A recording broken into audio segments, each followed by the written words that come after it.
name is Aimee Conrad-Hill, and I'm the Development and Marketing Director at Dell Botanical Gardens.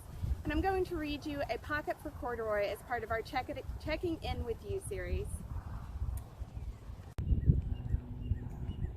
A pocket for corduroy. Late one summer afternoon, Lisa and her mother took their laundry to the laundromat. As always on such trips, Lisa carried along with her toy bear, Corduroy.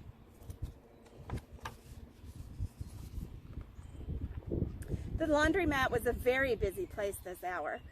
"Now, Corduroy, you sit right here and wait for me," Lisa said. "I'm going to help with our wash." Corduroy waited patiently. Then he suddenly perked up his ears. Lisa's mother was saying, "Be sure to take everything out of your pockets, Lisa dear. You don't want your precious things to get all wet and soapy." "Pockets," said Corduroy to himself. "I don't have a pocket." He slid off the chair. "I must go find something to make a pocket out of," he said, and began to look around.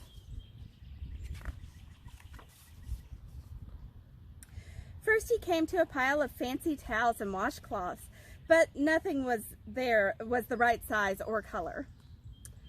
Then he saw a huge sack of colored clothes in the laundry bag. "There ought to be something in there to make a pocket out of," he said.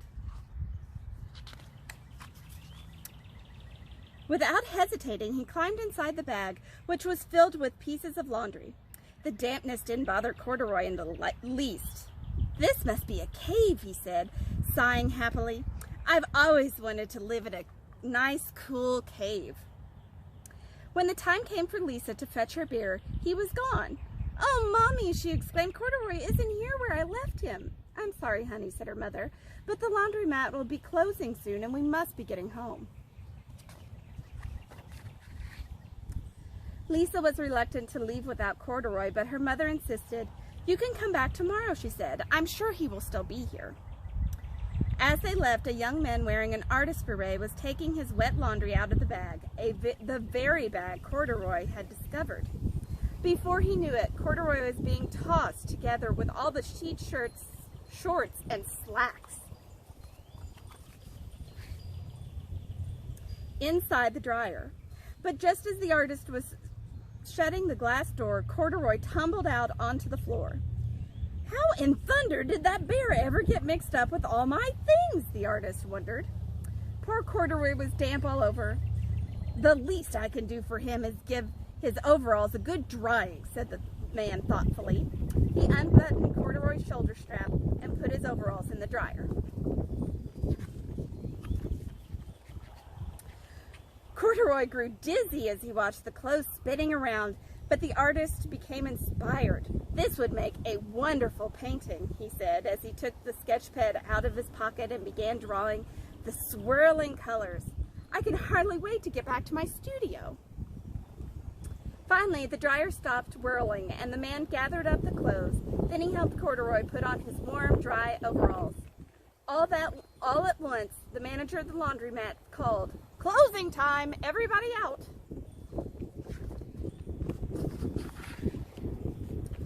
Corduroy was gently placed on top of a washing machine. "I wonder who that bear belongs to," said the artist as he was leaving.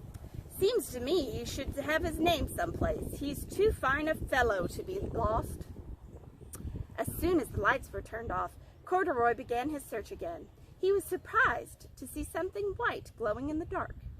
"Maybe it's snow," he said excitedly. "I've always wanted to play in the snow."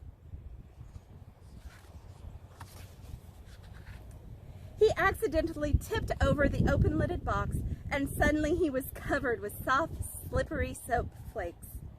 Gradually, Corduroy began to slip and slide. "Oh, what fun," he said with a smile. "I've always wanted to ski down a steep mountainside." He landed, paws first, in an empty laundry basket. "This must be a cage," he said, peeking through the bars. "I've never wanted to live inside a cage like a bear in the zoo." But by now Corduroy felt drowsy, and soon he nodded off to sleep.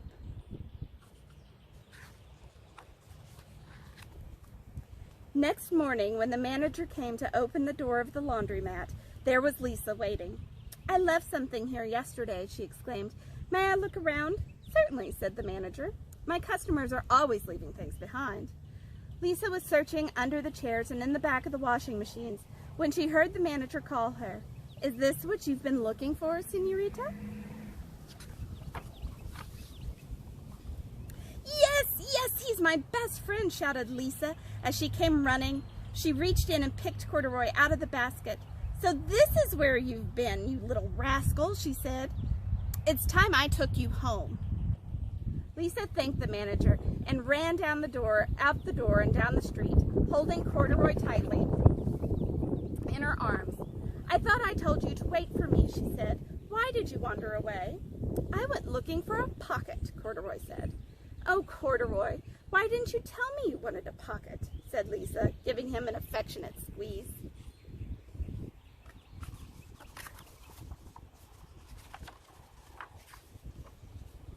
That very morning, Lisa sewed a pocket onto Corduroy's overalls.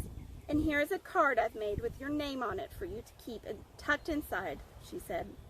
"I've always wanted a purple pocket with my name tucked inside," said Corduroy, as he and Lisa nuzzled noses. So thank you for following along. That's been a pocket for Corduroy. We're just checking in with you during this time of COVID-19, and hopefully we'll all be back in the fairy forest before we know it. Good night.